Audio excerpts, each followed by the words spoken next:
नमस्कार, मैं हूं आपके साथ पूर्णिमा मिश्रा।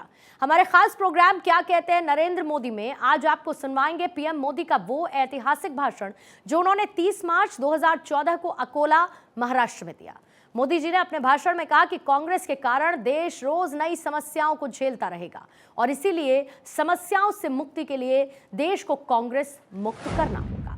भाइयों बहनों, और इसीलिए मैं कहता हूं, अगर आप समस्याओं से मुक्ति चाहते हो तो कांग्रेस से मुक्ति इस देश को चाहिए। भारत कांग्रेस मुक्त होगा तभी भारत समस्या मुक्त होगा। अगर भारत कांग्रेस मुक्त नहीं होता है तो यह देश रोज नई समस्याओं को झेलता रहेगा। मैं नौजवानों को पूछना चाहता हूं, जवाब देंगे नौजवान? आपके माता पिता को, आपके भाई बड़ी को जैसी जिंदगी जीनी पड़ी, क्या आप ऐसी जिंदगी जीना चाहते हो? क्या आपके बच्चे भी ऐसी जिंदगी जीना चाहते हो? और अगर नहीं चाहते हो तो जिन्होंने ये मुसीबतें पैदा की है उनको विदाई करने का समय आ गया। भाइयों बहनों, यहां पर कॉटन की खेती होती है। भाइयों बहनों, यहां पर कॉटन की खेती होती है और किसान आत्महत्या कर रहा है। कॉटन की खेती गुजरात में भी होती है, लेकिन वहां किसान को आत्महत्या करने की नौबत नहीं आती है। सूखा हमारे यहां भी पड़ता है, लेकिन मरने की नौबत नहीं आती है। भाइयों बहनों, देश के कृषि मंत्री यहां से अपने आप को किसानों का नेता कहने वाले 2 डजन लोग यहां पर मौजूद हैं। देश में महाराष्ट्र भरा पड़ा है, उसी महाराष्ट्र में आए दिन किसान को आत्महत्या करने की मुसीबत आई। मैं अभी आया था यवतमाल, वर्धा, ओले गिरने से कितनी बड़ी मुसीबत आई। ओले गिरने के बाद भी किसानों को मरना पड़ रहा है। भाइयों बहनों, दिल्ली में बैठी हुई सरकार, इसकी नीतियां इसके लिए जिम्मेवार है। आप देखिए, यहां पर एग्रीकल्चर यूनिवर्सिटी है, लेकिन किसानों के काम आती है क्या? आती है क्या? यही तो इनकी मुसीबत है। इनको समझ नहीं आता है कि जो लैब में है वो लैंड पर उतारना चाहिए। उनको इतना समझ नहीं आता। ये दिल्ली की सरकार ने, हमने ग्रीन रिवॉल्यूशन सुना, हमने व्हाइट रिवॉल्यूशन सुना, ये पहली सरकार ऐसी है जिसने पिंक रिवॉल्यूशन का काम पड़ा है। पिंक रिवॉल्यूशन, ये पिंक रिवॉल्यूशन का मतलब होता है जो मटन का कलर होता है ना, पिंक कलर का, उसको एक्सपोर्ट करने का काम।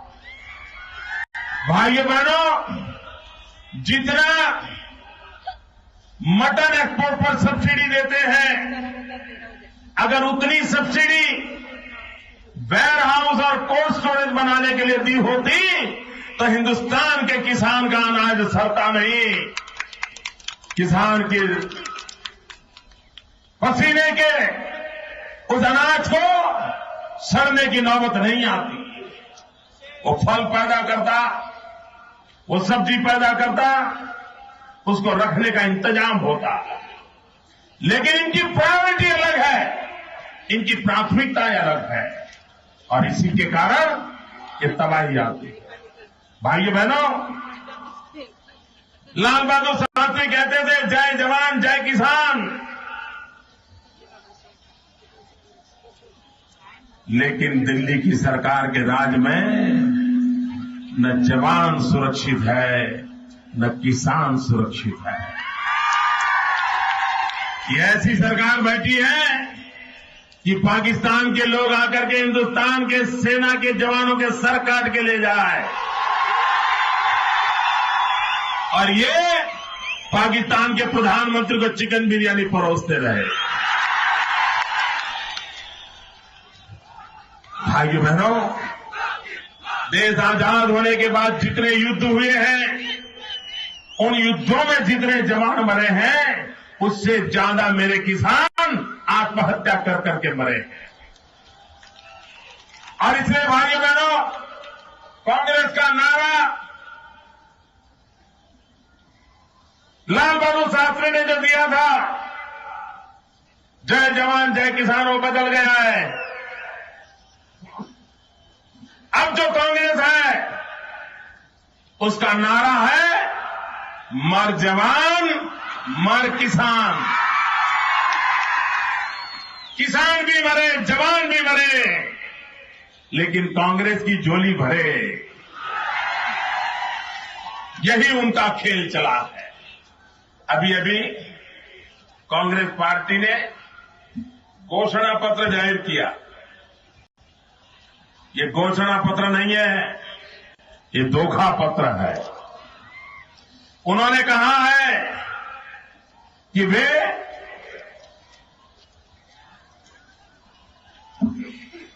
10 करोड़ किसान नौजवानों को रोजगार देंगे। भाइयों बहनों, जब अटल बिहारी वाजपेयी की सरकार थी, 6 साल में 6.5 करोड़ नौजवानों को रोजगार दिया था, और इन्होंने 10 साल में सिर्फ 1.25 करोड़ नौजवानों को रोजगार दिया है। भाइयों बहनों, हर परिवार से एक व्यक्ति को रोजगार देने का वादा किया था। मैं जरा पूछना चाहता हूं, क्या दिल्ली सरकार ने आपको रोजगार दिया है? कोई है जिसको दिल्ली सरकार ने रोजगार दिया हो? अब फिर नया वादा, एक नया झूठ, एक नया धोखा पत्र। भाइयों बहनों, जनता जनार्दन की आंख में धूल झोंकने का काम ये कांग्रेस पार्टी कर रही है। अब उनको लगने लगा है कि मामला धूल झोंकने से बनने वाला नहीं है। जनता कांग्रेस को पहचान गई है, इसलिए इन्होंने पार्लियामेंट से एक नई शुरुआत की है। अब धूल झोंकना बंद किया है, आंख में मिर्ची झोंकना शुरू किया है। भाइयों बहनों, कुछ दिन पहले ये शहजादे आए थे विदर्भ में। आप मुझे बताइए भैया, अभी जो 2014 में चुनाव है, अप्रैल मई महीने में, वे चुनाव भारत सरकार के चुनाव है कि नहीं है? दिल्ली सरकार बनाने के लिए चुनाव है कि नहीं है? जरा बताओ ना, किसके चुनाव है? दिल्ली सरकार के चुनाव है ना? प्रधानमंत्री चुनना है ना? एमपी चुनना है ना? तो भाइयों बहनों, इस चुनाव में दिल्ली सरकार के कामों की चर्चा होनी चाहिए कि नहीं होनी चाहिए? उन्होंने 10 साल में काम क्या किया, उसका हिसाब देना चाहिए कि नहीं देना चाहिए? जनता को पाई पाई का हिसाब देना चाहिए कि नहीं देना चाहिए? पल पल का हिसाब देना चाहिए कि नहीं देना चाहिए? क्या क्या किया वो कहना चाहिए कि नहीं कहना चाहिए? कब कब किया, कैसे किया, किसके लिए किया, क्यों किया, रात को किया कि दिन को किया, देश में रखा कि बाहर रखा, किस किस का किया, ये सारी बात बतानी चाहिए कि नहीं बतानी चाहिए? वो जवाब दे रहे हैं क्या? मुझे बताइए, जवाब दे रहे हैं कि नहीं दे रहे? भाइयों बहनों, लोकतंत्र में दिल्ली में बैठी हुई सरकार की जिम्मेवारी है वो जनता को अपने काम का हिसाब दें। सरकार में बैठे हुए लोगों को विपक्ष पर आरोप करने का अधिकार नहीं बनता है। मैं 2012 में गुजरात में चुनाव लड़ा। मैंने जनता को पल पल का पाई पाई का हिसाब दिया। कांग्रेस के लोग आए, झूठ चलाते रहे, शहजादे आए, 2002 में आए, 2004 में आए, 2007 में आए, 2009 में आए, 2012 में आए। रोज एक झूठ का पुलिंदा छोड़ते थे, लेकिन गुजरात की जनता की आंखों के सामने सच पड़ा था। उन्होंने कभी कांग्रेस के झूठ को स्वीकार नहीं किया। उनका झूठ का गुब्बारा उड़ नहीं पाया। और अब विदर्भ में आकर के कह रहे हैं कि गुजरात में विकास के नाम पर झूठे गुब्बारे उड़ाए जा रहे हैं।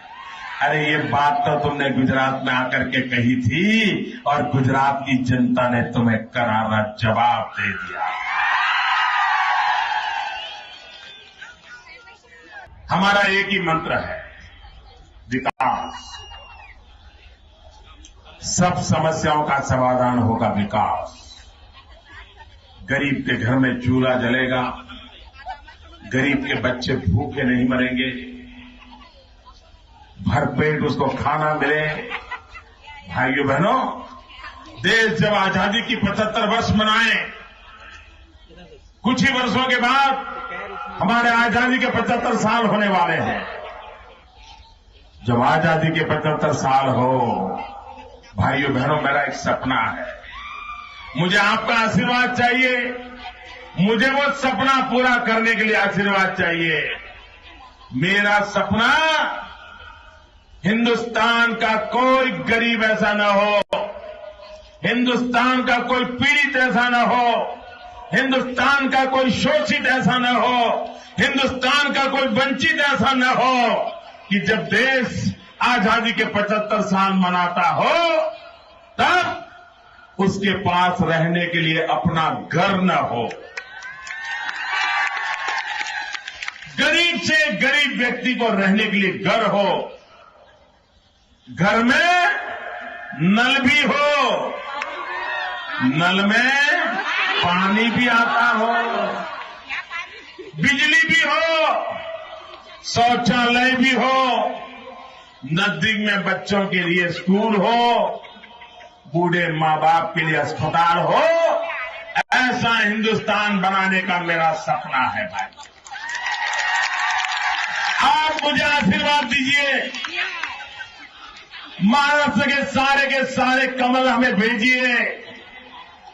भारतीय जनता पार्टी, शिवसेना, आरपीआई की युति है, महायुति। सभी उम्मीदवारों को आप विजयी बनाइए।